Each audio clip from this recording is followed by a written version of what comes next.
New technology allows plant-based plastic to be broken down and recycled efficiently to help solve plastic pollution. The process involves manufacturing the hard plastic polymer, with breaking points or sites of breakage, that allow them to be chemically recycled, with 10 times as much efficiency. The polymers can be made with plant oils, instead of fossil fuels. When heated to 248 degrees Fahrenheit or 120 degrees Celsius, in either ethanol or methanol, they break down from their complex polymers, at a salvage rate of 96%. This development is revolutionary, considering that current methods of melting polymers only result in 10% usability.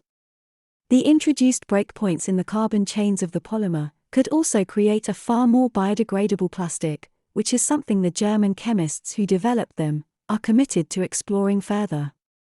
What do you think of this innovation? Please leave a comment below.